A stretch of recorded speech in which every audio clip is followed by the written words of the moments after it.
I'm supposed to turn to, who I'm supposed to call up in these times. Lord knows I want to, but my dog's still gone and I'm sitting here crying. I fill up my paper with reefer, then I get some paper. I love all my supporters, I'm praying for my haters. I came out to Cola, the most underrated city in Florida. They tell me all the music that I'm steady making too depressing. Ain't trying to be negative, I just relate to the stressing. So many Thanksgivings when we ain't had a dressing.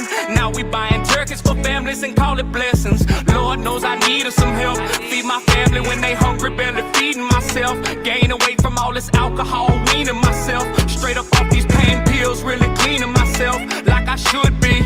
Back to exercising, 2 funerals in 2 weeks, I'm still sympathizing. Blood spatter on the concrete ain't appetizing, but still remain to eat. These nightmares and cold sweats I can barely sleep. Who I'm supposed to turn to, who I'm supposed to call up in these times. Lord knows I want to, but my dog's still gone and I'm sitting here crying. I fill up my paper with reefer, then I get some paper. I love all my supporters, I'm praying for my haters. I came out to Cola, the most underrated city in Florida.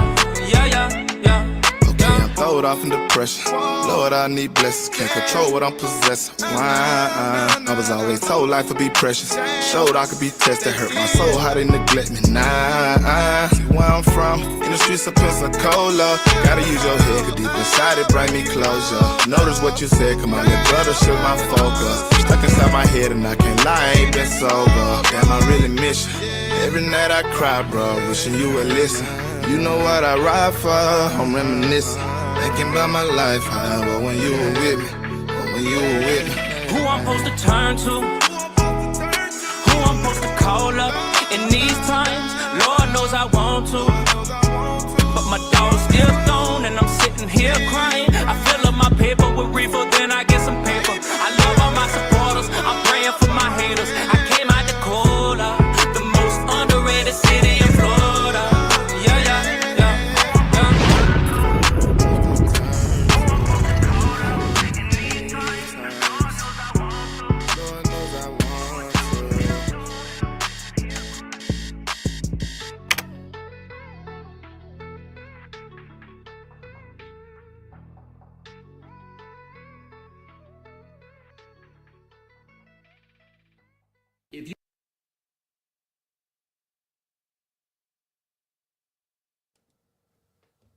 What it do, what it do, what it do. You already know what it is. This is the Chop Up Podcast. I'm your host, Big V. Hey, we in the building. Always moving forward. Shout out to Colby Bridges. What's going on, man? Oh, nothing much. You see it, man. Appreciate you having me on. Been looking forward to it for sure. Let's get it. So that was Crimro featuring Sook. Yep. The Cola. Man, where was you at the first time you heard that? That song, I heard that one when it first came out. So with Crim, a lot of times, man, he'll send me joints before they even release sometimes. Yeah. This wasn't one, but as soon as he puts me on, normally sends, whatever he's putting out, I get to hear it first. But with Crimro, man, I've been, hooked on Crimbonics, his first couple mixtapes. I've been listening to him for over a decade now. And it's crazy. I reached out to him. Hooked on Crimbonics. I was listening to him during a rough time, but I was going through a couple of his songs related to him in a way, and reached out to him, man. And next thing I know, we were messaging back and forth, and now he's like a brother. We text, I go support him at every show that I can make it to, in Pensacola, and it's wild though. He's pulled up on my kids. My kids have met him. My wife's met him. So How was that? With the kids? Kids. Oh yeah, they know Crim songs? Yeah, they know the songs. I even send I'll send them clips sometimes. My son will be jamming in the room, rapping all the lyrics to it, and I'll sneak where my son don't know that I'm recording, and then I'll send it to him. And he's like, man, you're raising them right, So yeah, Crim's like a brother to me, man. He really is. He's been and I think anybody who's met him, he's humble as they come. Really humble as they come. So I've been to a lot of his shows. He vibes with his fans really well. He does. He really does, man. He shows love to his supporters too, and I got a ton of respect for him too, for a lot of reasons. So you know what? He is somebody that you're gonna remember, whether you memorize a song or a hook. Mm-hmm. You're gonna remember him just from him like just coming out there vibing with you. Oh yeah, and yeah, he yeah. got so much merch. Like, Yep. I know he be laughing when he hear me tell the story, but that bruh had car fresheners. Yeah, for crazy Colby. merch. Like, come on, All man. kinds of stuff, man. Had sunglasses at one How point. I'm Yeah. gonna forget that though? Yeah. You got car fresheners. Yep, bruh. car fresheners. He had sunglasses, and that's the thing, man. I've seen him hustle himself as a brand from then to now. Yeah. He really puts a lot of work in, and one thing I love about him too is if he has an avenue to push you somewhere, he will. You know, he recognizes other people with the same hustle, same type of grind. Him and Dub City. Shout out to Dub. Yeah, shout out to Dub, man. Major Hustle Management. Dub bought some Yeah. heavyweights through here. Yep. Yeah, man. He's opened some doors for me. I thought, you know what I mean. So Yeah. huge shout out to him. Shout out Yeah. to Dub, bro. He brought Ray Vicks. Yeah. Yep. That He was opened crazy. opened that door. And that's another dude, man. Vicks. I was listening to Vicks in 2010, Yeah. 2011. Trapped in the Hustle. Yeah. And I'm like, man, this was in college. I was playing baseball in college at the time. Yeah. And my roommate put me on him. It's like, man, he was a Boosie fan. We bumped Boosie like crazy So over he there. was from Baton Rouge. Yeah, Did and he say Ray Vicks and he Boosie? was like, man, you ever heard of Vicks? I was Yeah. like, nah. So we used to listen to that whole scene over there. Lil Fat, a bunch of Percy Keith, Gates, Yeah. the whole Louisiana rap scene, and a lot of the underground artists that were coming up. Bubbling. And Yeah. he was like, man, you heard of Ray Vicks? I was like, no. He let me listen to that Trapped in the Hustle song. That was it. And I'm like, man, I never expected dude comes to an Island Fight event, but that was Dub, man. He helped orchestrate all that, Yeah. put all that together. And same thing with Ray. You know, Ray is probably one of the most humble, down to earth people I ever met too. So He definitely was. yeah. And he was one of them dudes that I ain't have to ask no questions to. Like, Nah. I actually was enjoying just sitting back, just listening to Yep. him speak. Oh game. man, he's full of wisdom too. Yeah. He was Full of just wisdom. spitting a relentless game the whole time. I was like, damn, I Yeah. ain't gotta ask shit. Yep. You just answering everything before I can ask. Yeah. Shout out to Sammy Sam. He tapped in. What's good with you, DJ? He said, shout out to Crim Roll. That's a good dude. What up, TT? Yeah, for Yeah. He really is, man. Yeah. I said just and that's I love that vibe off of people.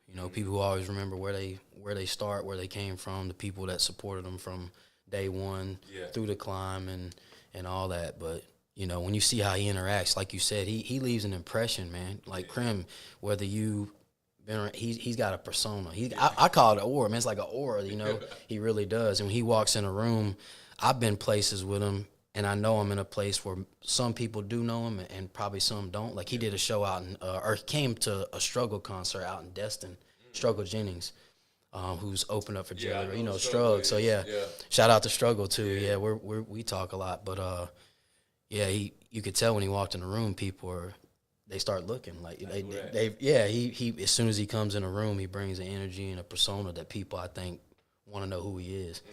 So I think he's highly underrated too in a lot of areas, man. His music I ain't is gonna lie to you. yeah. He highly underrated. Yeah. Highly. And I be having to remind, like, it done been a couple of times where I had to tell people, like, bro, I'm telling you, Mm-hmm. he one of my top on the list when it comes to listing Yeah. Pensacola rappers, because he ain't just a rapper, like, he an artist, bro. Really is. I seen him have a whole crowd singing along, Oh yeah. having their phones out, taking a picture, everybody in a selfie with him, like controlling the whole crowd. I seen him do it multiple times. Yeah. Yep. And he's like that. He really does, man. Every show I've been to, he feeds energy into the crowd. They feed it back. He vibes with them. He's trying to vibe before the show, after the show as much as he can. And I don't know that you get that at a certain point from some artists, Some of them are in and out. He really does pour love into his fans or even just people that showed up and want to come say, hey, man, I never heard of you before. Yeah. But I came here tonight. Yeah, and he'll sit there and, oh, you want to grab a picture? Like, he really does, man. It's different, Yeah. at a certain point. You don't see that kind of stuff. So, Shout out to him, Yeah. Shout out to Crim Roll. Damn, we started this bitch out giving you all kind of props. Yeah. Make sure you clip this shit, Crim. What's up, Doug? Doug tapped in. Y'all both legends in my eyes. You guys are more than appreciated and respected. Shout out to you, bro. Yeah, shout out to Doug, man. Like I said, he's opened a lot of doors, man, with the Brave Vix thing. Yeah. And I still talk to Doug, man. I see his grind too. You know, been in the gym. He's always trying to improve, and I love his mindset because he pushes a lot of positivity. And I know as dudes, especially businessmen, we don't feel positive all the time. Yeah. You know what I mean? But so to be in the mud sometimes and have to still you go look at his Instagram stories, man. It's all positivity. It's all stuff that's like, okay, I can go to Dub's story and be like, all right, shake my head and get out of my own bullshit in my head and be like, yeah, it's time to get back to work. So I like the content Dub doing with his daughter. Yeah. Yeah. Trying the different foods and shit. I ain't gonna lie, I was siding with his daughter. That shit looked nasty. He was trying. He talking about it's all right. I guess some of them they're foreign or if I could be wrong. I could be wrong, but they look like they're foreign candies or like, you know, coming out of other some exotic type candies of some kind. It's all right. He was like, it's actually fine. Yeah. His daughter was like, nah. Yep. He rolled. I said, man, she did everything that I do. She smelled that jump. Nah, it don't smell good. And then she was automatically. What up, TJ? She was like, hell nah, that's nasty. But let's tap into. We about to tap into you though. Let's talk about your upbringing, man. Like, where you from out here? So man, I grew up in Crestview, Florida. I was born in Germany. My dad was stationed in the Air Force at the time. Okay. Moved back for 1 year. Lived in Michigan. He got stationed in Florida. What part of Michigan? You don't even know. It was that fast. Yeah, it was that fast. I was a year old. Yeah. But got sent here quick to Eglin Air Force Base. You know, it's the biggest Air Force base. But so grew up in Crestview a majority of my life. I graduated from Laurel Hill, but man, childhood was I can't say it was the worst. Right. You know, I didn't go without per se. I never starved. I was always fed something. Yeah. But I was raised by a single mom a lot of times. Yeah. And favorite struggle meal? Yeah, man. Oh, I can tell you right now, my favorite childhood cereal is Vitamin King. So, you know what I mean? If anybody has a bag of Vitamin King somewhere laying around that ain't turned, you know, I'll pay some high dollars for it, man, because that was my favorite jam. So yeah. I joke around sometimes like, I was a WIC baby, you know? Yeah.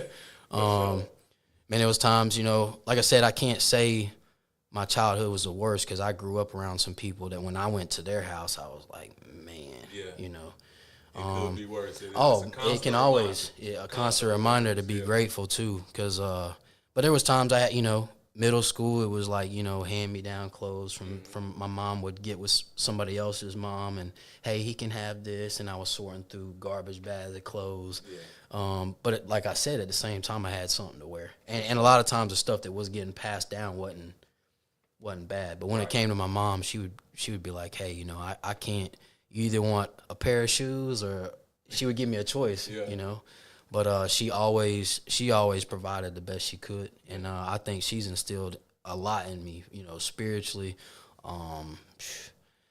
just the grind part too. Right. I watched my mom try to balance multiple jobs at sometimes, have her own businesses, and then also try to pour into me when I was wanting to play baseball, and so a lot of that part, it really, you know, comes from her, and we moved a lot, man. I lived in like 19 different houses from the time I came to Florida to the time I graduated high school. Damn. So we were, you know, bills. Yeah. Sometimes, you know, probably eviction coming up. And it got to the point at one time, bro, where like I wouldn't even unpack my room all the way. I would leave stuff. Like, how long we going to be like here? Yeah. And, you know, sometimes we even lived with another family at one point. Jesse and David Fapiano, you know. So I always remember the people that took us in or took, you know, I'm like, man, I owe so much to those people. My goal was to be able to like come back and bless those people for like looking after my mom in a hard time, giving us a place. It wasn't ideal. Yeah. You know, you packed up in a room and some of the places we had to live in, man, they were run down. You know, I remember times where like Was this all in Crestview? most of it, yeah. Damn. Most of it was in Crestview. And there was times when, you know, my friends in middle school be like, man, can I come spend the night at your house? And I was so embarrassed, like where I stayed or places that, you know, I'm like, man, you know, I wanted them to come over, but I didn't want them to see what I was, you know, what we were living in at the time. But like I said, I never went without a roof. I never, you know, some people that are homeless in their teenage years and having to figure that out. So, like I say, I can't sit here and say my childhood was the absolute worst, but it wasn't ideal. I guess is what I'm trying to say. Okay. But my mom always instilled love, respect. She always taught me how to, you know, leave people better than you found them. Yeah. Wherever you go, try to leave the situation better than you found it. You know, sometimes we mess that up, but, you know, that was how I've tried to move throughout life. So what happened? Was it a split up? Because at first you said you was born over in Germany because your dad was stationed over there. Yeah, so they split up by the time. Yeah. As soon as they moved to the first house in Florida. Damn. They separated. And then we actually went into an apartment complex, me and my mom at the time. You know, so that was kind of like the start of, you know, she was a single mom trying to find her way. My dad's done well for himself. I kind of got in a strange, you know, relationship with him, not close to him, you know. I love him, but I don't have, you know, I don't get checked on, you know, I don't on a frequent basis. So, and a lot of times too, man, I've had some stepdads come into my life that's taught me a lot. And I've had some mentors, you know, uncles. But as far as like a consistent father figure that's pouring into you, checking on you, or tightening your ass up when you need to be tightened up. So I've had to kind of comb through life and figure things out on my own, I guess you could say, or you know, and that can be tough. And I know some people probably relate to that too, in a sense. Definitely. We were talking about it earlier. Definitely, man. Yep, we was talking about that off camera. How certain situations would be different just depending on how you was raised up. Yeah, and like you said, you know, you could be in a home where the parents ain't separated or divorced, but is the father being present, you know, and that fatherhood presence, like you said, if he's just at work all the time, or if he gets off work but then he's too tired to even pour into, or he's jumping out, you know, he's showering up, going out and messing off somewhere, you ain't getting that guidance. And then you're being brought up, you know, your mom's gonna get emotional, she gonna get angry, so then you're dealing with that because there's nowhere else for it to go sometimes. And my mom told me too before I started this, so shout out to my mom if she's watching. Love my mom, but I got Mama's Boy tattooed on me. But man, like she was like, say whatever, you're not gonna hurt my feelings, because she knows there was some of those years where things were rough and she took things out, you know, before she recognized. And she had a rough, you know, upbringing too. So I'm all big on, like, I know there's like generational curses and stuff too, bro. Like that stuff is that's so real, man. You know? I'm glad she told you to say whatever and get it off your chest, because honestly, talks like this, for one, they're therapeutic, and then for two, it ain't no rule book to parenting.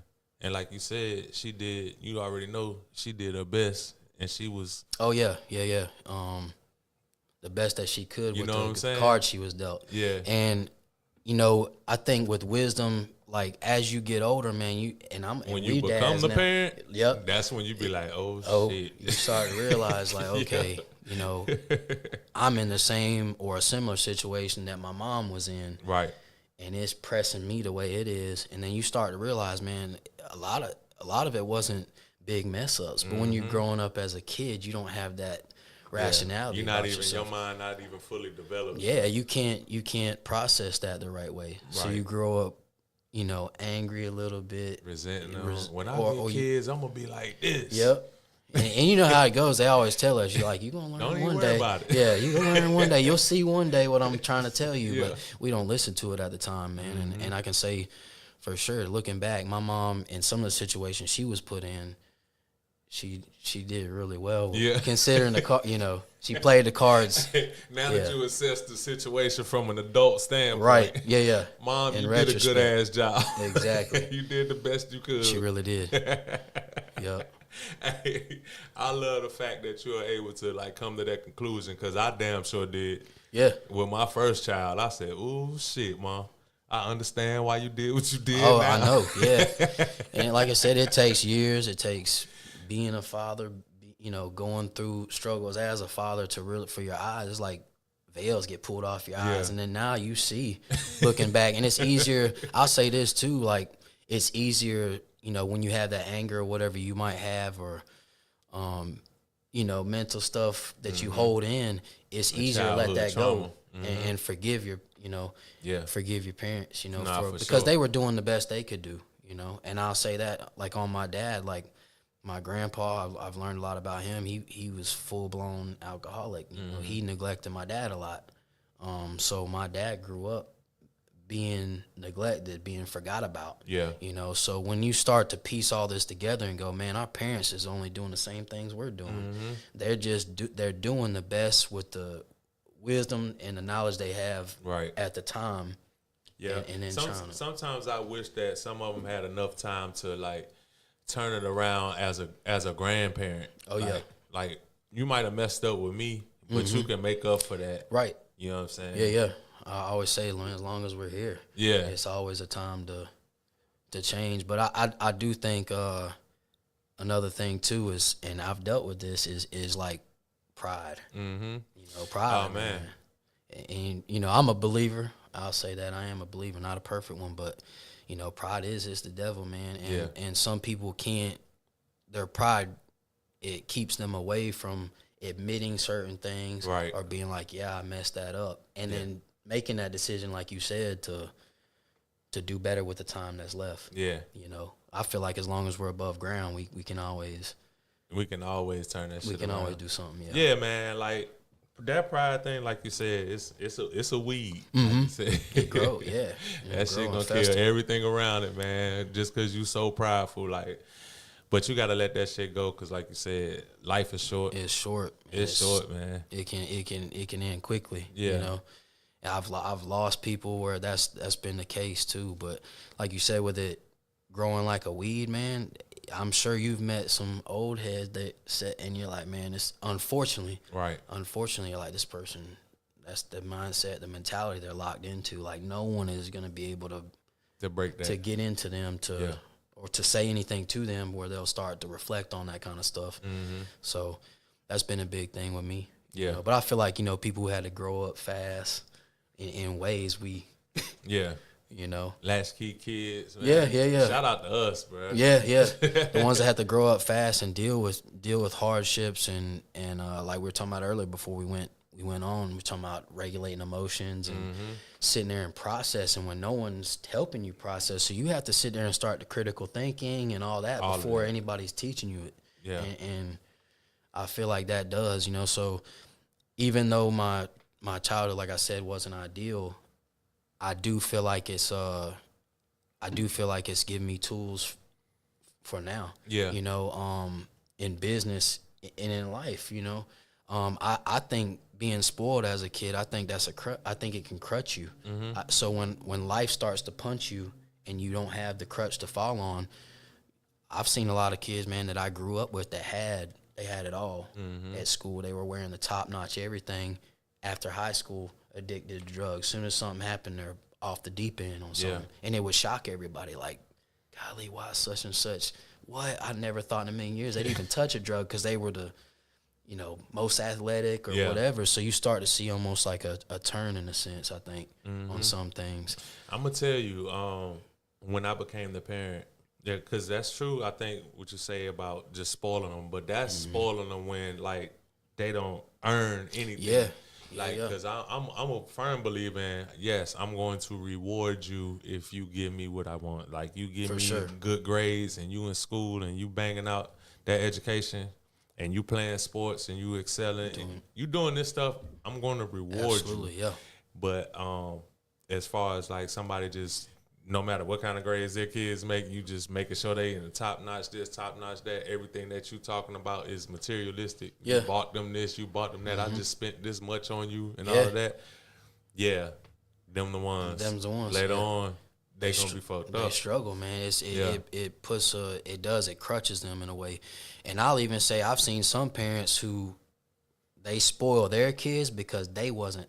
So talking about the generational curse, you'll have a set of parents who, because they didn't have something, they're still traumatized from that. Kids, so they I'm gonna make sure they had everything. So they flood them with gifts. And then guess what happened? And they spoil them. Them kids don't even appreciate you. Exactly. They don't even appreciate what you went through to get them everything they could ever want to need. And that's the first time you tell them you can't do it or no, it's over with. It's over with. They ain't even rocking with you at all.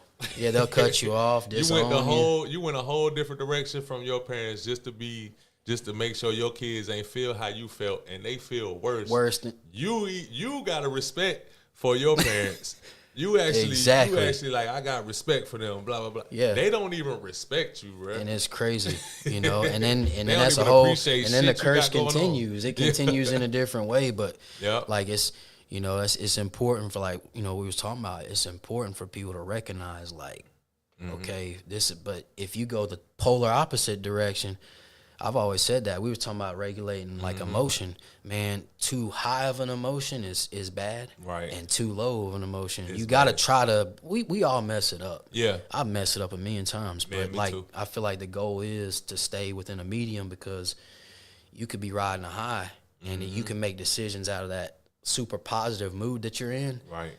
And you're not thinking because I've blown money. I'm feeling good right now. I'm going to wake up tomorrow and be like, gosh, why the hell, you know what I mean? Why the hell I do that? Yeah.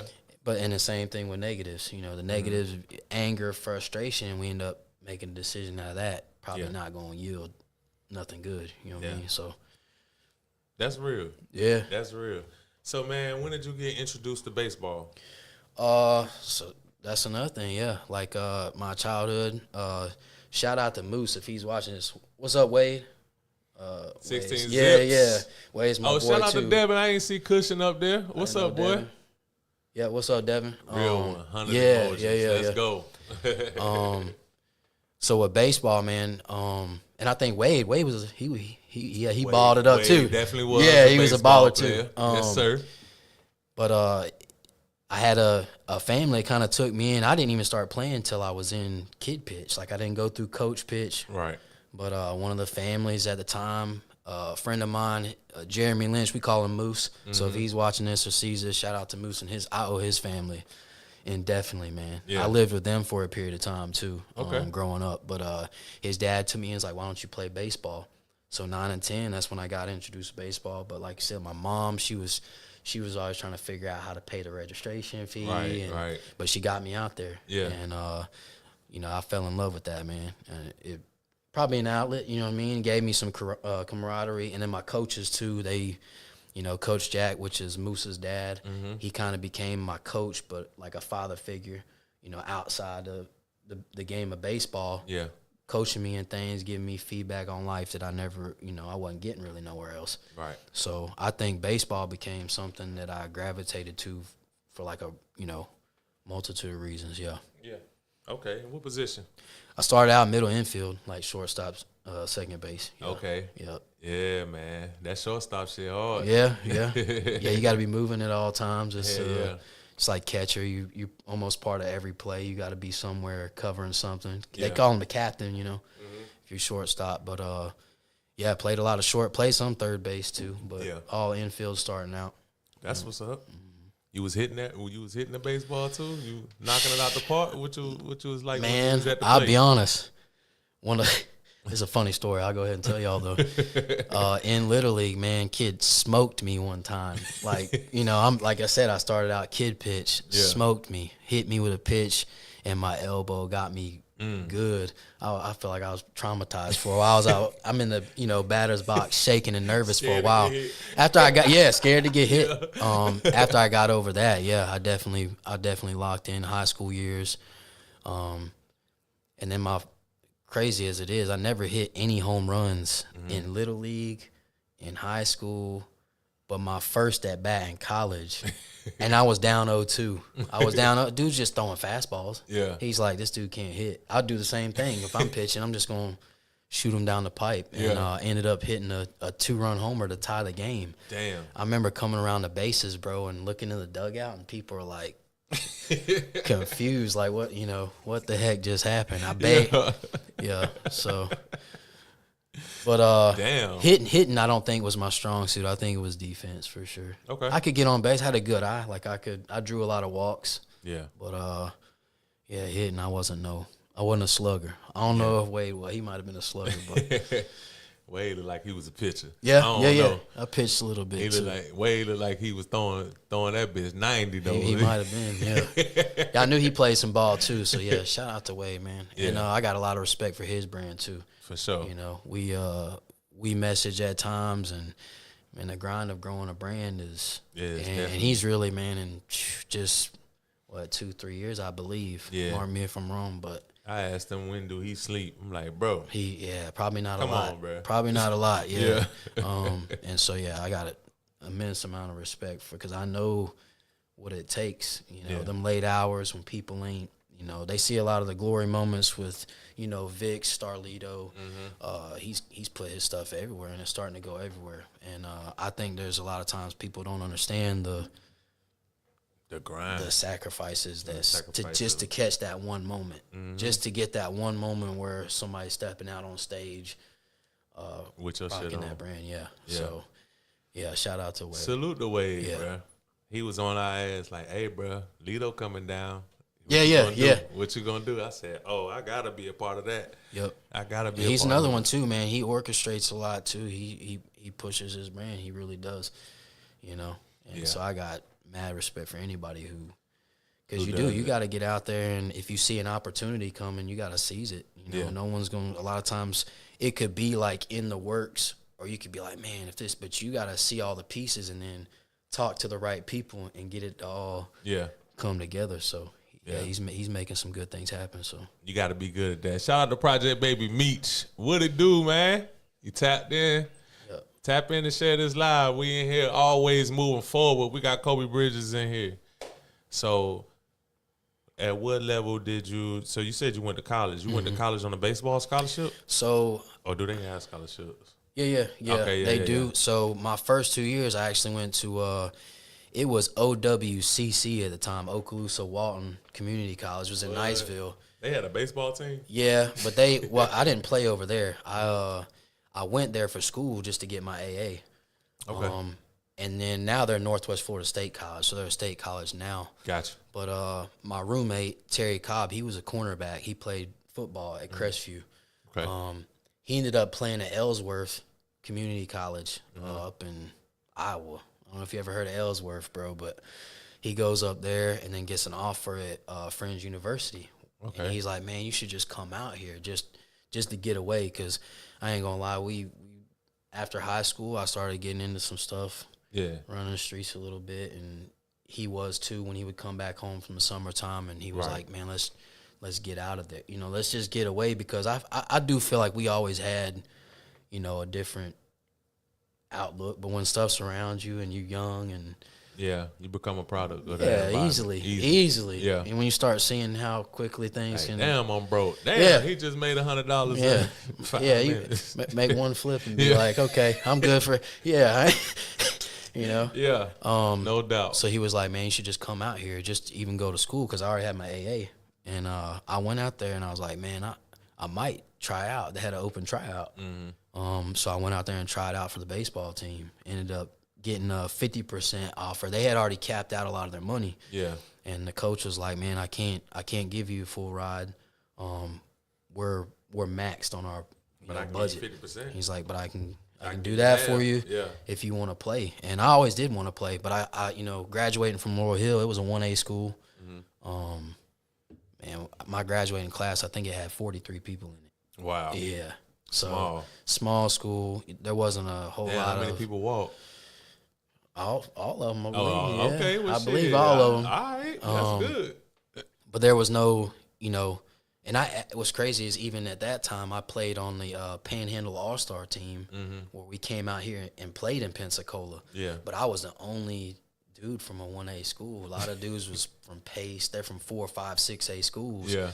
And I was the only only dude out there, but somehow my coach was like, I think I can push you to at least get in this All-Star game. But as far as like regular season, trying to get looked at Laurel Hill, it was almost impossible. And Laurel Hill was it's in the middle of nowhere. So if you're a recruit, you're like, wait a second, I got to drive where? They're probably not coming unless you're something really, really special. I was good, but I wouldn't say I was like, worth them just coming out crazy like superior. That, like special. Yeah, like we got to go find this kid, even if he's playing on a farm somewhere or something. Right. So, but it ended up working out. I got to play 2 years, learned a lot. So it was a good experience. Yeah. So you went out there and got on the 50 on the partial Partial scholarship. And then when did the injury come into play? That was my second year there. So they transitioned me. Like I said, they signed me as a middle infielder. Okay. But I pitched in relief in high school. But in my mind, I'm like, bro, everybody pitched in high school. Yeah. You know what I mean? I was like, everybody pitched in high school. I didn't have a lot of power, velocity on the ball. I topped out at 85. Yeah. Which ain't bad, but that ain't there was bad. guys pumping 94, 96. Damn. I could locate pitches really well. So what ended up happening was some guys on the pitching staff, they got in some disciplinary trouble. So our pitching staff started dwindling. And they're like, well, we lost this reliever. Who can pitch? Right. Like, Bridges, you want to pitch in relief. Well, I went from playing second base where you just got the shortest throw in the infield. You just field the ball and throw it over. To now they're asking me to sling it, and condition my arm to do it. And the climate, man, it was I grew up playing in Florida. When you in Iowa, I know it's cold. Oh, it was Kansas. It was Kansas. Wichita. Yeah, it was Wichita, Kansas. Shit. But they got the extremes of everything I was about to say. So summertime was hot, but it was a dry heat. But wintertime. So the game I got the injury, bro. It was 36 degrees, but the wind chill was like 22. So the wind was whipping.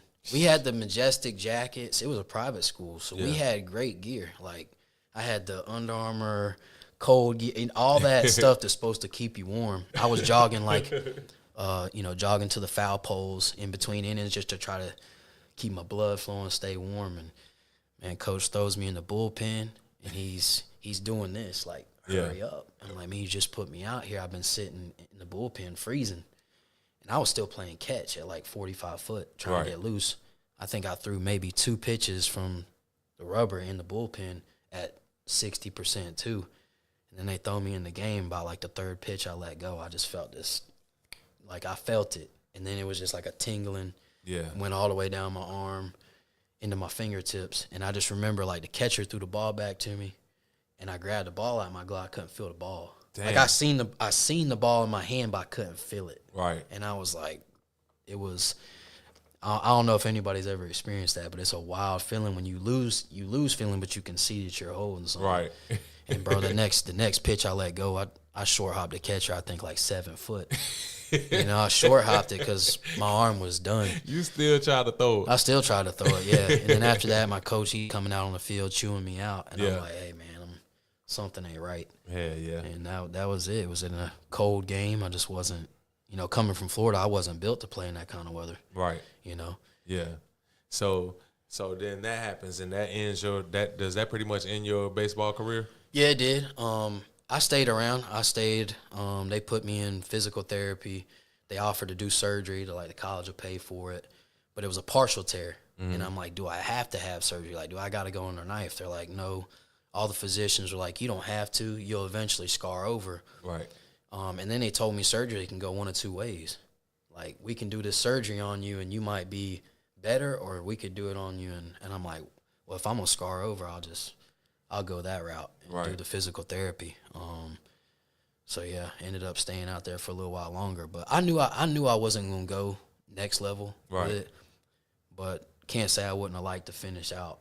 At least the time I had to play, my eligibility, I wish I'd have been able to finish it out, but, life had other. So what kind of, mental state did that put you in, though? Because, I know as an athlete, because I was an athlete as well. Yeah. I played college-level football, and the injury didn't tear me up. It's just that once everybody good at that point, you try out.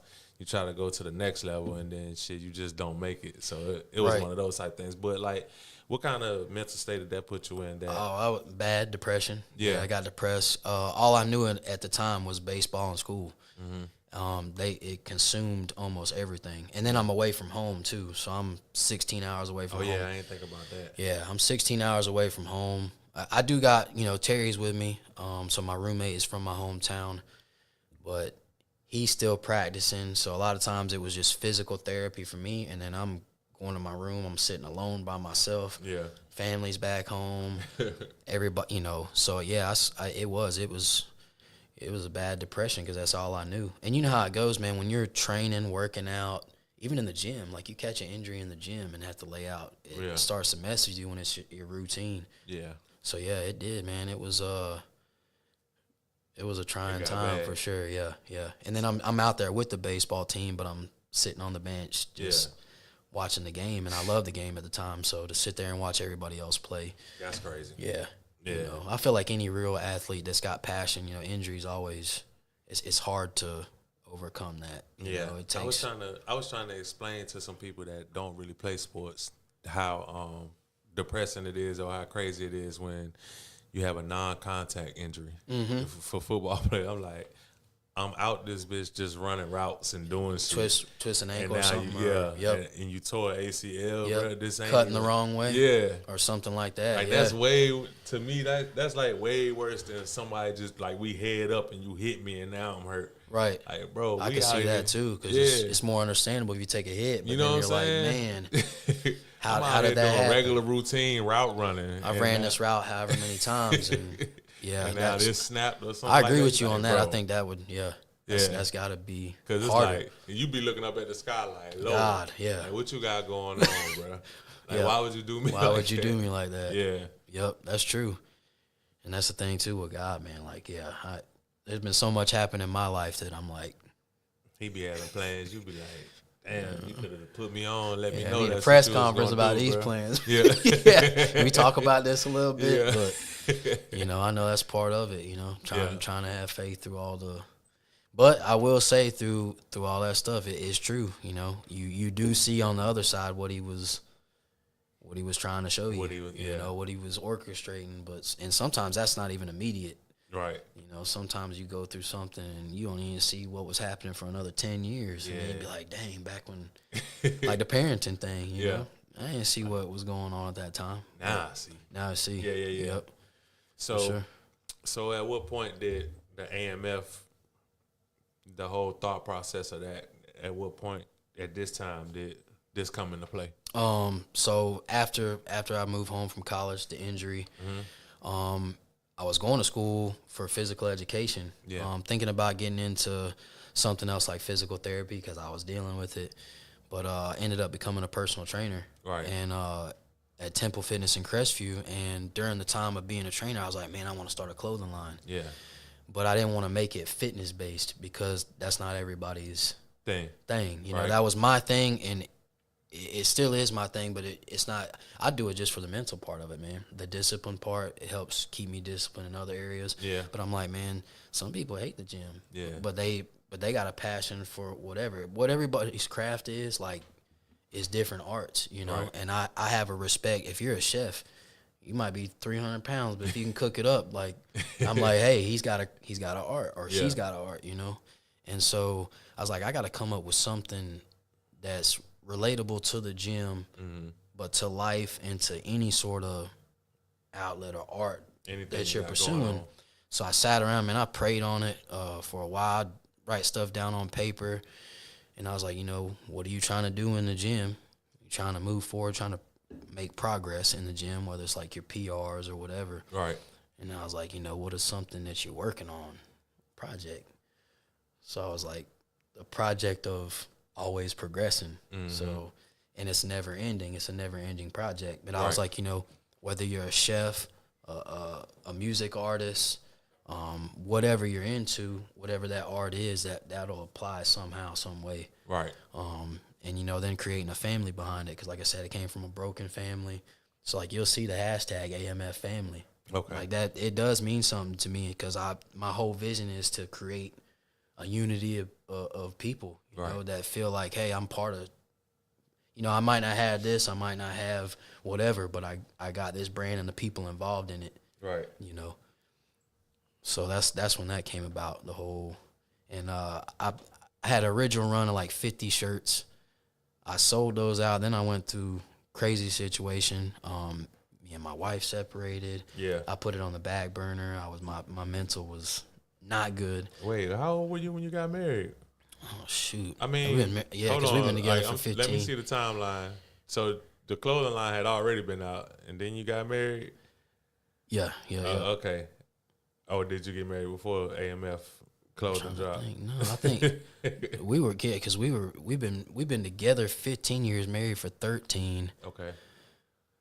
No, it was before. So you got divorced, bro? No, we didn't get divorced. We went through a separation. It was rough, man. It was rough, and I wasn't mentally checked then. I was like we was talking about earlier.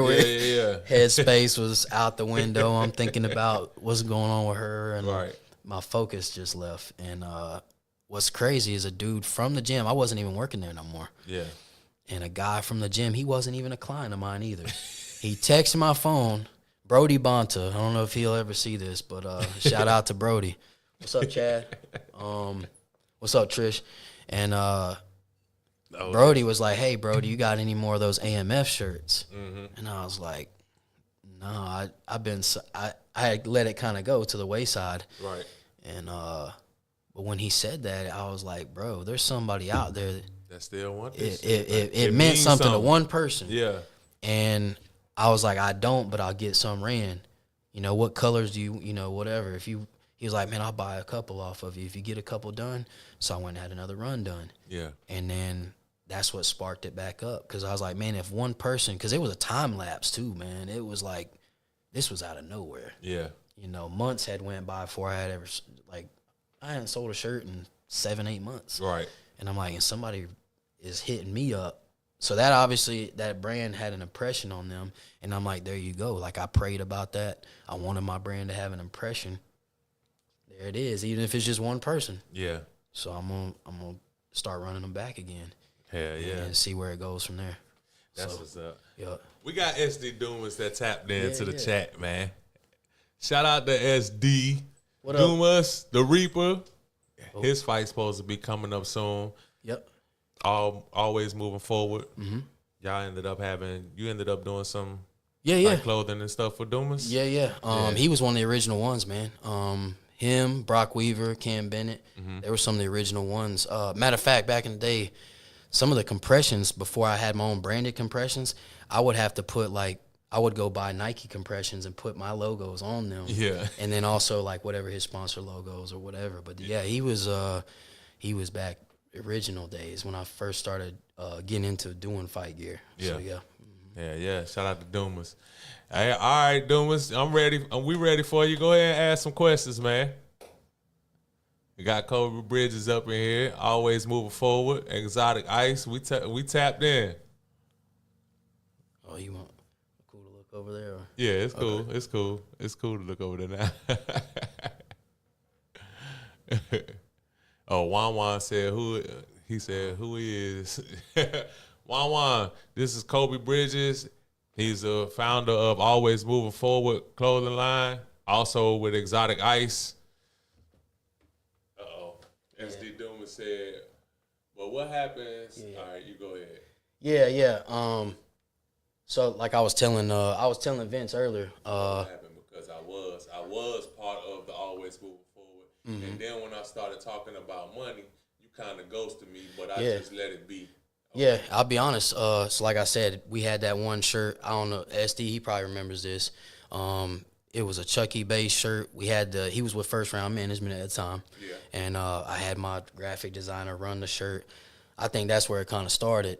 Was the logo on the shirt was too small. Right. It wasn't representing First Round Management in a way, because that was one of his bigger, his management team. And if anybody in the fight game knows, First Round Management's huge. Yeah. They do a lot of big stuff, not just for fighters, but all kinds of athletes, from football players, all kind of stuff. So he was with them. We didn't have time to turn that shirt around.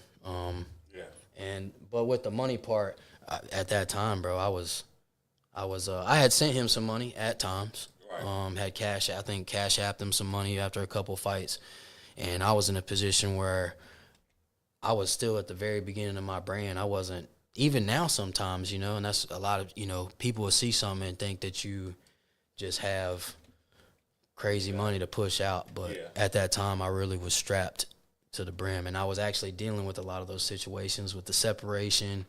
Um, it was a crazy time in my life where I just didn't have, I didn't have it, bro, to put out. I know a couple times I did send him some money. One of the times was right after a fight in Biloxi, the first Game Bread. So he was part of the first Game Bread card, which was huge. He originally Brock too. Him and Brock were, Game Bread was huge. The first Jorge Masvidal bare knuckle MMA, Right. and he was on the inaugural card. So he wore AMF during that card, and I know I shot him some money after that fight. It wasn't much, but he was needing some money at the time to get back. But yeah, it just got after that, man. I was just strapped for. I didn't have it. I was doing the fight gear for people and paying for that, but I just didn't have the extra funds. I'm gonna pop him up. Shout out to Crim Row though. He tapped in. He said, "Always moving forward." What up, Ro? And shout out to One up in Florida State University. He said, "Okay, how do we get merch? I'm gonna make sure I send you the website and all that shit." I'm about to pop him up to him on the stage so y'all can talk. Yeah, that's cool. I'm driving.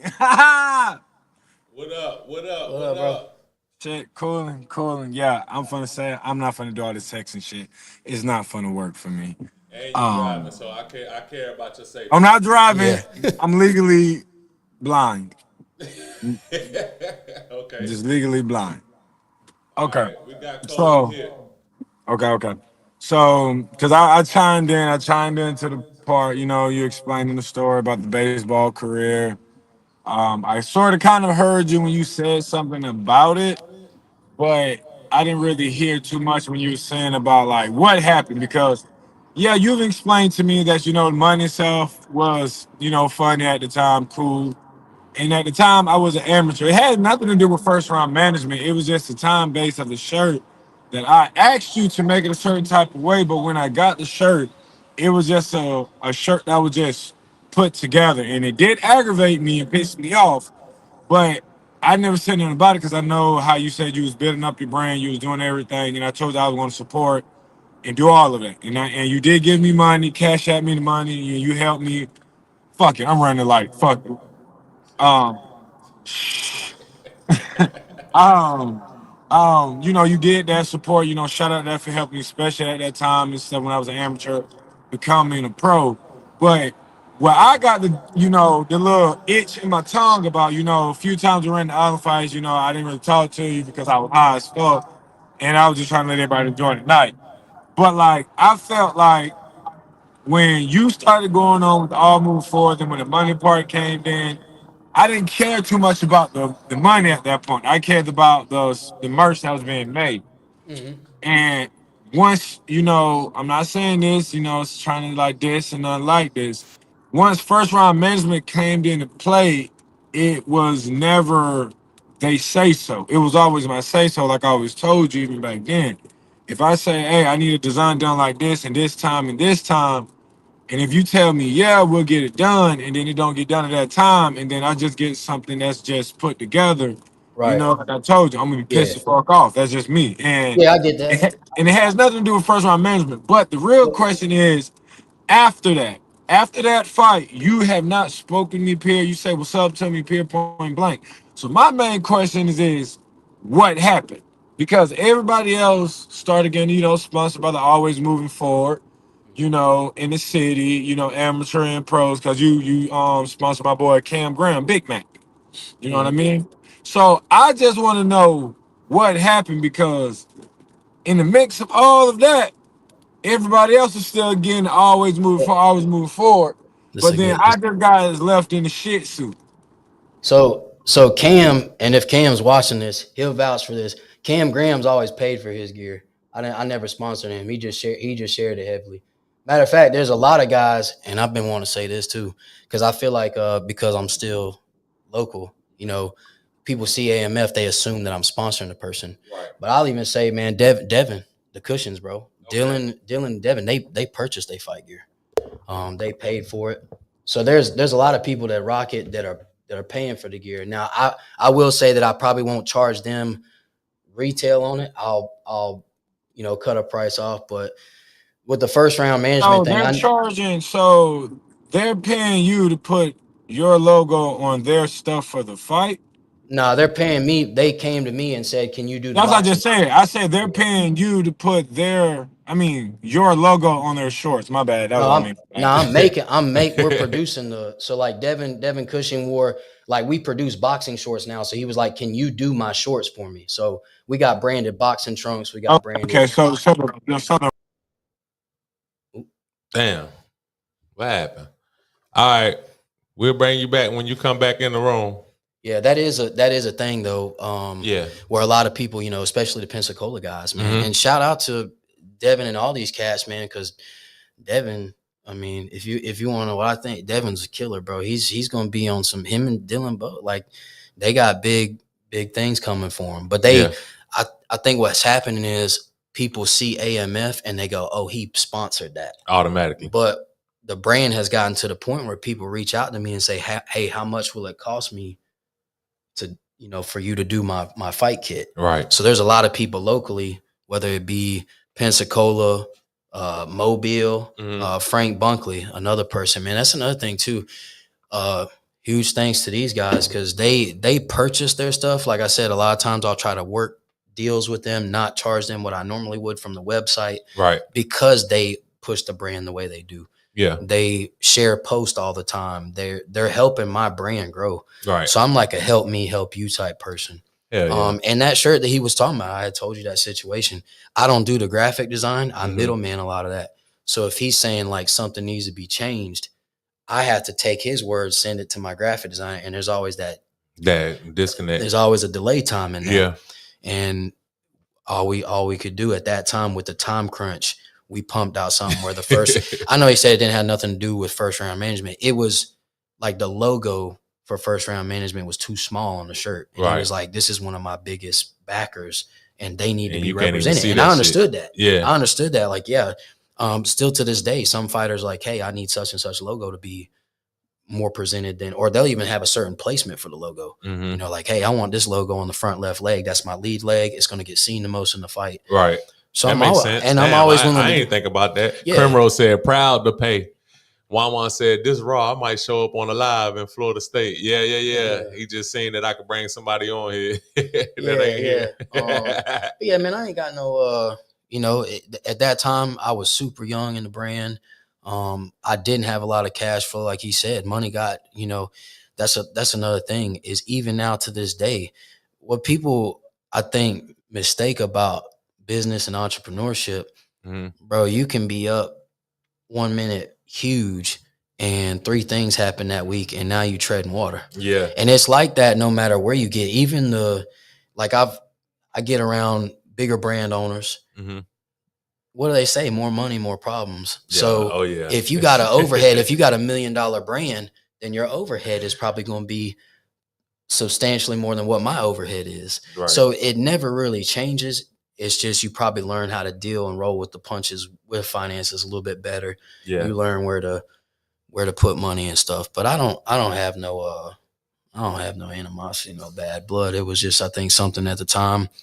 And he made, I get that. If he was seeing other people rocking it, like, dang, he just kind of stopped with me, but now my stuff's on my home. I can see where the perception is like, he jumping ship to my friends or whatever. I see his point. Yeah. And then he said communication stopped. I was about to say, well, that's right too. Why wasn't y'all even speaking?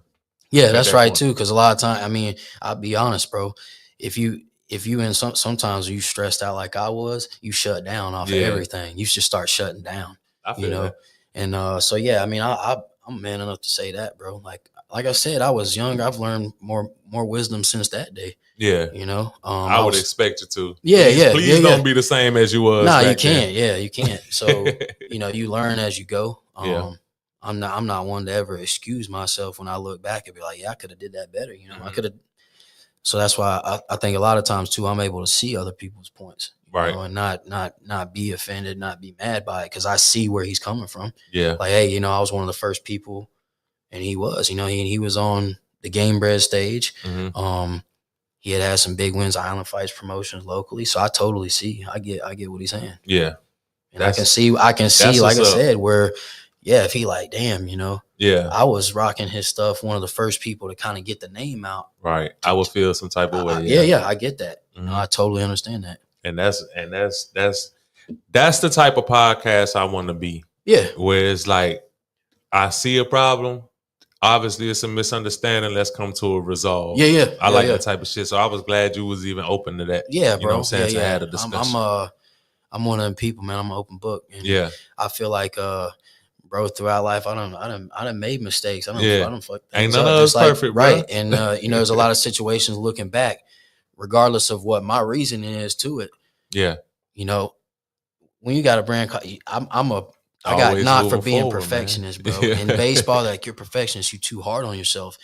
I don't know that that's the case. I am hard on myself, but I always try to reflect on good and bad decisions, and be like, man, I could have done that better. Right. There might be some things that turned out good, and I look back and go, well, that was good, but I could have done it this way. Yeah. So yeah, I see SD's point, man. I don't have no hatred, no animosity or nothing, but I do see where he's coming from with that.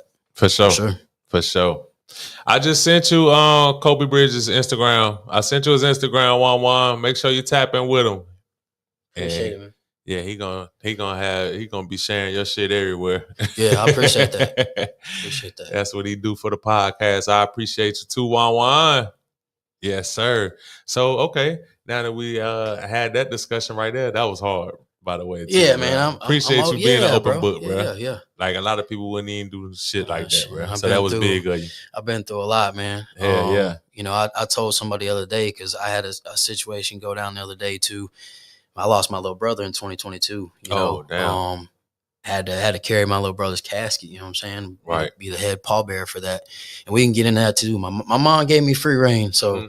Again, shout out to my mom. Love my mom to death. But man, when you go through certain things in life, it really it can make you harden up. It can make you, bitter. It can make you angry at everything, or like, what the fuck is this dude coming from? You don't want to deal with it, but at the same time, you can be more, you can have a better perspective for yourself sometimes too. That's true. And really reflect on some things. It's like, dang, because you start looking at life different. Like we were talking about earlier, like life is short. Hell yeah. It's fragile. So I'm thinking about, like, how are people going to remember me? Even if I messed a situation up in the past, would they remember me for owning my shit? Yeah. Versus, oh, he dodged the whole, he dodged that. I'd rather take my lick, Ray Vicks has talked about it. Yeah, shout out. Right on here. Yeah. Take your lick. Yeah. So as a man, sometimes you got to own things you could have did a little better, or things you just straight up messed up. Yeah. And but you're right, a lot of people won't even discuss something that even makes them feel slightly uncomfortable. That was the pride thing we was talking about. Yeah, though. man. Yeah. And SD, y'all's podcast, he was owning things about what he was doing and stuff. So I see the same growth. Right. I see him starting to own. Like, that's just, I feel like as grown men, that's what we got to do. Yeah. So. Yeah. For sure. Hopefully Chad tapped in. Don't ever let anyone change your mindset. You do what's best for you and your family. Colby does top-notch gear. I am proud to support every time I put on. Oh, he said every time I put AMF gear on, it means something. Appreciate you, Chad. So Chad is he's from Sucker Punch ENT. Management company also. I like that name though. Yeah, Sucker Punch Entertainment. So he's also another person who's opened up a lot of doors for me. Yeah. In the bare knuckle world. So BKFC, Teresa Segala, she was a star. He's pushed a lot of people to me too, and he's always been super understanding of everything. And he's another business person too that's gotten me into a lot of avenues and been able to help my brand branch out. So huge thanks to Chad, bro. Gotcha. Appreciate the comment, man. Nah, for sure. Man, what injury was it to your shoulder? Was it a rotator cuff? Yeah, partial tear. Damn, bro. Two of the 4 rotator cuff muscles had pretty heavy partial tears. Not full, Yeah. but enough to. Man, I couldn't even at the time. I couldn't even lift the trunk of my car. Like, you know how a car trunk has like the automatic thing that'll just bring it up. I couldn't even get it to the point where it would take itself.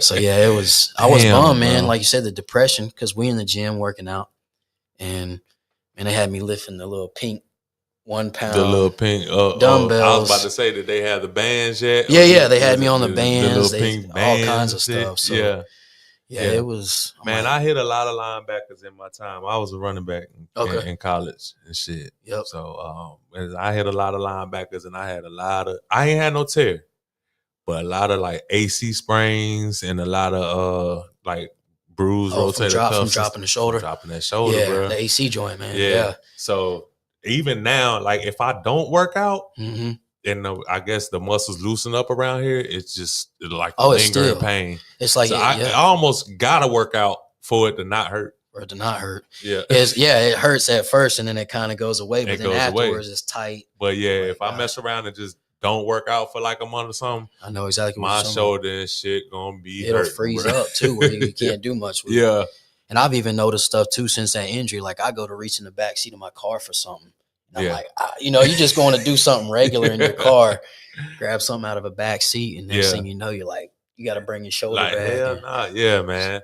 So like, that was one of the things where although at the time I was like, damn, I wish I would have went pro, blah, blah, blah. Yeah. Started thinking about it because a couple of my coaches, now, they was my coaches then when I was in college, but now like a few of them like got dementia. Okay. Yeah, like that's rough. They played of course they played when it was none of that safety shit going on. Leather so helmet, so they was taking concussions blows everywhere. So now they suffering from stuff like that. And then you got people that I actually played with that, they got stuff going on too.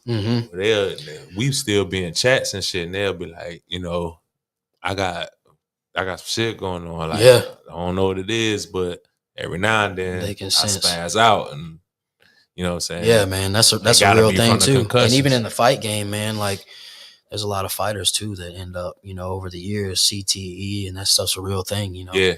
But football play, same deal. You dropping the head, dropping the shoulder, even just getting jerked. I feel like even if you get hit in the midsection, your neck snapping back, it's doing something up there all the time. And then people care so much about losing their position, because what people that never went to college don't understand is that when you get a full ride, that don't mean you just got 4 years of free education. You still got to compete every year for that to renew. Yep. So it's like get cut at any point. So you might have a concussion and you acting like you all good. You doing whatever you got to do to just stay out there and play. So you ain't even. It ain't. That's even what I did, right man. protocol. There was a lot of times when my arm was killing me, and we had practice the next day. Coach be like, "Hey man, you got a pin. You got to throw in the pin today. 20. It might even just be 25 pitches." I was putting 800 milligram of ibuprofen in before practice. Bathing in biofreeze, bro. I'm down there with they had the big pumps, like not even the little tube. I'm in the trainer's office just, pumping my arm down, Yeah. And, through the pain in my arm would just kill me the whole time. But like you said, you're there for a purpose. You're competitive.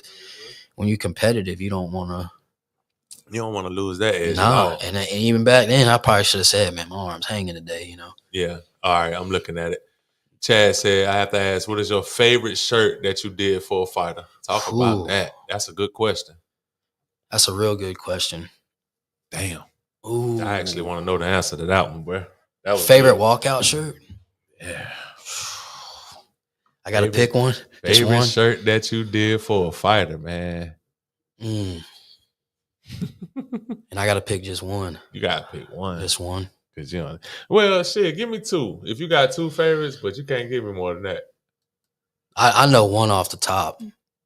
It was Cam Bennett's. We called it the Man of the People. He had the Pensacola Beach scene on the back of the shirt, had the Blue Angels on it, and that was Cam's concept. But the way my graphic designer was able to, he pulled some old images off of the old Pensacola Beach before it got, and somehow pieced together a shirt with the Blue Angels that had the beach ball and everything. So I feel like, for this era, that was definitely one that like stood out to me. Huge. Chad said, He said, "Sorry to put you on the spot." No, it's all good. That's just that is a tough question. Yeah, Carla said. That's Carla my said, mom there. "Oh, that's mom." Hey, She Mom. said, "Jonathan, Big Baby Trump Yeah, shirt." yeah, he had the Trump shirt, which was cool too. He went and fought in Canada, so that was, he went out there and he was like, just do a full Trump kit. That was a good one. Yeah. I'm trying to think of my favorite. And two, yeah, it's hard to. Uh, Definitely Cam's. Let me see. Honestly, Devin's too, man. It was more, and that's another thing too, is what I've noticed in the fight game. Some shirts, like if there's a whole lot of busy stuff going on, Yeah. it's not seen as well. But like Devin Cushion's shirt we did for the Hard Rock boxing match was just his logo on the front, the DC logo, and the Pensacola versus everybody on the back. Oh yeah. And it was just black and white. I remember that shirt. Very simple design. I talked to Woody. Can people still get that shirt? Yeah. And their proceeds go to. Yes, they do. Yeah, they go to Devin. Mm-hmm. Yep. So I commission the fighters. They get about 15 to 18% depending on shipping costs. But if it's you or somebody local, I run it out to you or whatever. Okay. So yeah, any sale, man, that goes through the website, if it's their gear, yeah, I cut them. Got you. For sure. Got you. Yeah. All right. I remember. It's all coming to me now. Yeah, and they got a couple now. He did another one. It was like the Milwaukee Bucks colors. Really? Yeah. Devin had a fight kit. And I'll say that about Devin. I don't know if you noticed, man, his stuff is always just top notch. Even the other kits that he had, I'm like, man, I don't even know that I can stand up to like anything that he had produced before. Right. Because there's a lady that produces boxing trunks. She hand sets all the rhinestones. She does crazy work. But he was like, well, I'll have you do the shirts. I'm gonna wear the trunks that she did. But like that kit, man, Devin's crazy. Always clean. Yeah. How you them Cushion boys. How you come out do matter. Yeah. How you? Yeah. Yeah. How they you say, come out to look that good, ring feel and good, do fight matter. good is what they say. So nah, for sure, man. Who are some of your favorite fighters when it comes? Well, I'm gonna take it to boxing first. I'm pretty sure if you watch MMA, then you watch boxing. Yeah. So coming up, man, who was some of the Roy boxers? Jones Jr. was actually Yes, my sir. favorite coming up. So he's still my all-time favorite. But if I had to pick a current active favorite, talk Canelo. about that. Canelo? Yeah, I like Canelo. I ain't gonna lie, boy. Canelo finna lose. Yeah, he might. Bud finna. Javante Davis too. I like Tank. Tank hard now. I like Tank, and Tank comes out. He had the Chrome Hearts. Yeah. He comes out with some stuff too. And Yeah. then I even seen Canelo. He had the Amiri. I'm like, Amiri's doing. Hey, Canelo, he in the fashion now. Yep. So as far as somebody active, I'd have to say Canelo probably. I ain't gonna lie. Let me stop fronting. I love Canelo. Yeah. I just think that Bud gonna win just because. Yeah. I also love Bud. Yep. It's like I hate when I love two fighters and then they meet. You know what I'm saying? It's hard. Now I'm like, but I loved Canelo ever since he fought Floyd Mayweather because he was so young then, and I knew I was like, I was like, bro, gonna lose because he inexperienced and he young. I know he gonna lose. Yep. But I was like, I bet don't nobody fuck with him after that. Yeah, and he, Canelo's not somebody I think is unbeatable. Right. I think he is beatable. Yeah. I think that the right person could probably expose him in ways, but just I think it's more so like his persona. Like I always, what I admire is his chin. Yeah. I'm like, bro, he can take a lick. Can you knock Canelo out though? Yeah. That's the thing. Like, it's going a distance if you beat Canelo. I can't see bro being knocked out. Yep, it's true. Yeah. So I'd have to say, Roy Jones Jr. number one all sure. time, and I was able to actually go out to his place one. I mean, that was I was shaking in my pants, bro. I was so. And Roy's another person that's just. You're gonna have to make that happen for me, man. Yeah. That's on a bucket list. Man, when Roy, I tell you that's a bucket list, we can make that happen. Cause I'm trying to interview, bro. Yeah. Miss Kathy. Gotta be at his place. I don't want him to come here. I gotta go to him. Go out to his place. Yeah. So they let me go in the gym. So Miss Kathy Peterson. I don't know if you know Miss Kathy. I chatted with her. Yeah. She's the one who orchestrated that. Shout out to Miss Kathy. Yeah, shout out to her too. She's done a lot for me too as well. She supported a lot of the fighters that I've sponsored. She's purchased shirts. So she's definitely been a orchestrating part in some of the opportunities I've had. But I remember when she's like, yeah, you can meet me. Yeah. Follow me to Roy's. And I'm like, this is crazy. I remember pulling down his driveway and just, Yeah. Like I said, man, you saw it's how your body feels like it's shaking or something. Yeah. You know? She don't understand that he one of my like He's my all-time favorite. all-time favorite as All-time well. favorite. And Yep. it's like I still gotta ask him questions that people want to hear. Yeah. You know what I'm For saying? sure. Like I can't sugarcoat these questions. It's not in me to do it. Right. We the But Chop you Up gotta podcast. ask. We gotta chop it up. Yeah. Like how we gonna chop it up if we was sitting on the porch. For sure. You know what I'm saying? Yep. Or if I'm at your house and you letting the roosters fight, that type of shit. We gotta chop it up. We gotta. I can't sugarcoat no questions and stuff like that. That's what makes this what it is, though. Yeah. I respect. That's what I love about it too. It gotta be different. Let me see what he messaging me. You got the link? Oh, his phone died. Oh, okay. He said, "Give him some time. His phone died." All right, shout out to you, Doomers, man. You around here riding on 10% still. I'm sick of you. Nah, much love to the Reaper, man. He actually about to be back fighting, man. I'm actually happy he's for got him, one bro. coming up. Yeah. That's cool too. I know he had to get through a lot. Yeah. A lot going on, personal stuff. So Yeah. that's what I'm saying. Yeah, everybody gets thrown a lot of Everybody stuff got that they have to comb through and deal with, and that's So yeah, shout out to him. Or a lot of people may have folded behind that, or just totally thrown in the towel and give it up. Yeah. Now you brought up Big Bone name earlier, man. Yeah, Boney. And then just speaking of Boney, and I know how into the ice and the gold that he is. Man, he's kind of. Now you got exotic ice, like you gotta talk about. Yeah, what brought you into that? It was just an opportunity, actually, from somebody that hit me up. I was actually purchasing my own stuff from the guy. Yeah, and then he was like, "Okay, if you wanna get in on business with me," I'm like, "Yeah, I'm always open for a decent business opportunity." So I was like, "Yeah," I had a couple local people. Matter of fact, I don't know if Ro's still watching, but I got a Southbound Foundation pendant being made right now. Oh, it's in production, right? It'll probably be done in the next week. Oh man, you got. Come on, man. Show me a picture. Yeah. Don't show nobody else, but when we in the live, you need to show me. For sure. So yeah, just different opportunities. It started out really the wedding rings and the engagement rings was like and then people like, do you do pendants? Do you do this?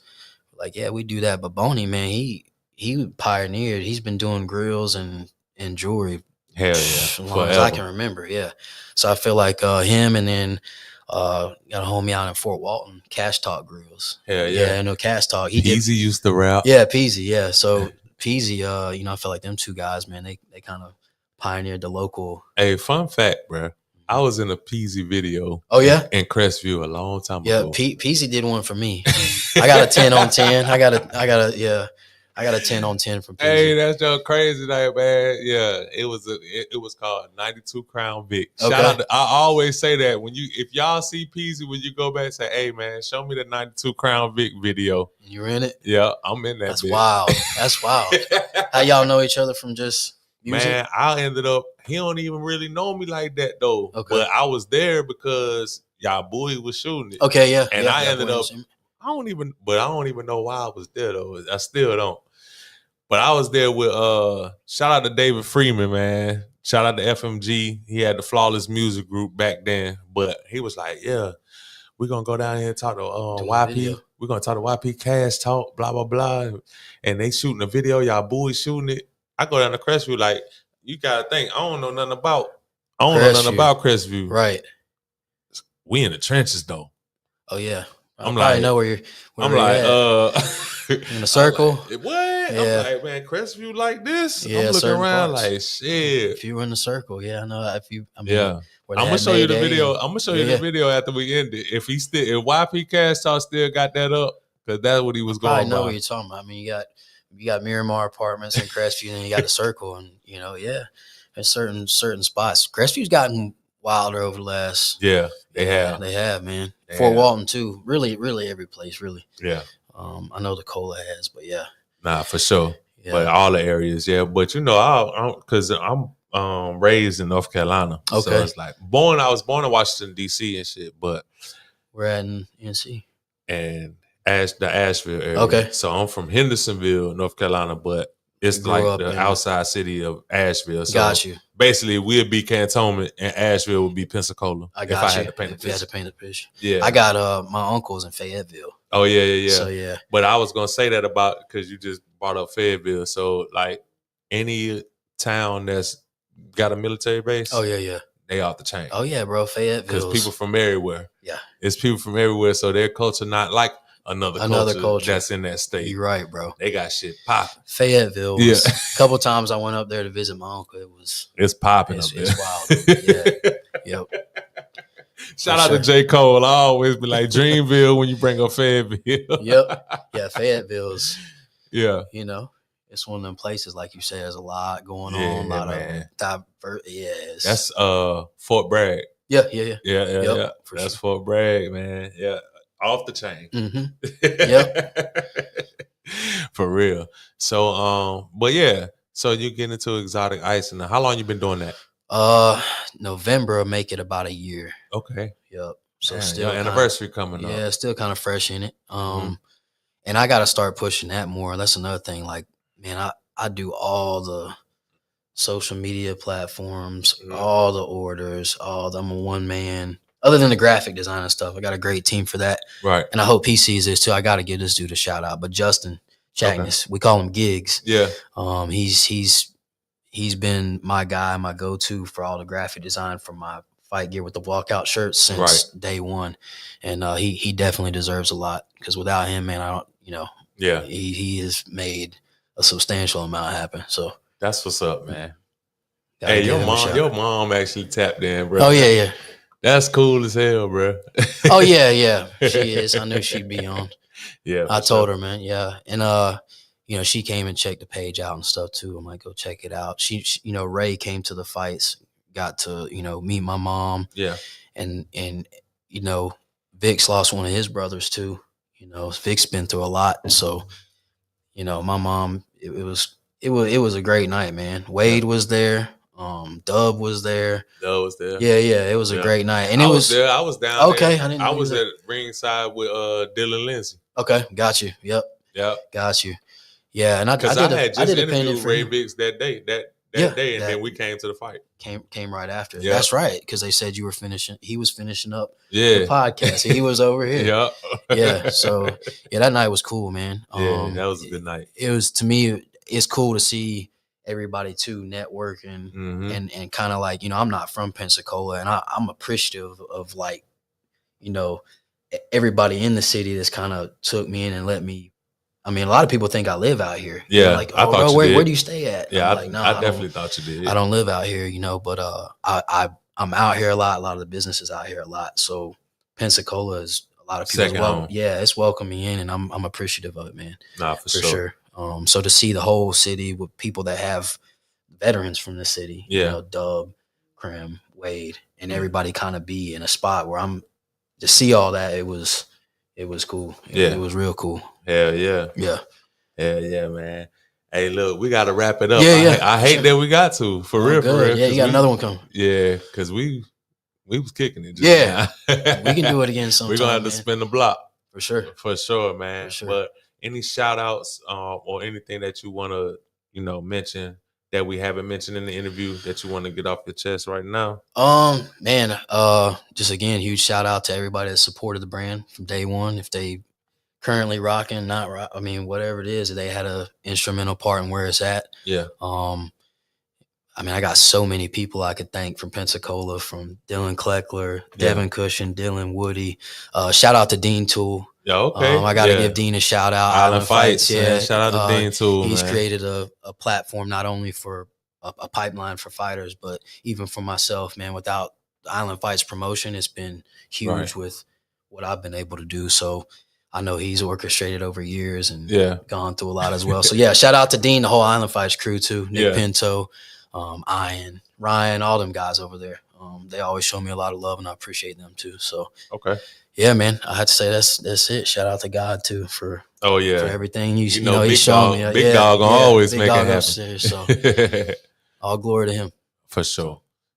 All right. Well, this is the Chop Up Podcast. Like I said, this is Big V, your host. Hey, shout out to Hoffa. Shout out to Third World Digital. Shout out to Sam Toucan. Shout out to Crazy Joe.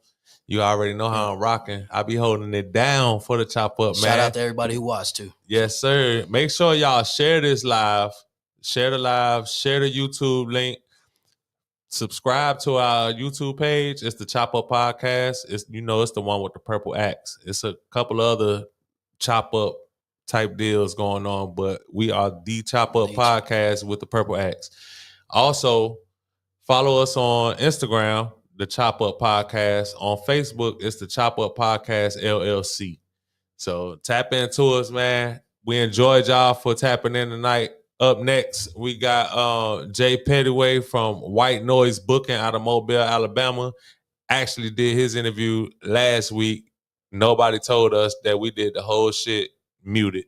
So we about to run that back because I owe him that. So tune in, man. But this was Colby Bridges. Yep. Make sure y'all tap into him. Follow him on Instagram. Colby Bridges, I am AMF.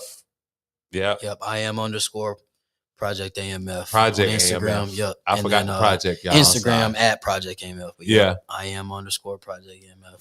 Huge shout out to Vince, man. I appreciate you for having me on. Man, no problem, bro. Good shit. Yes, sir. And we out.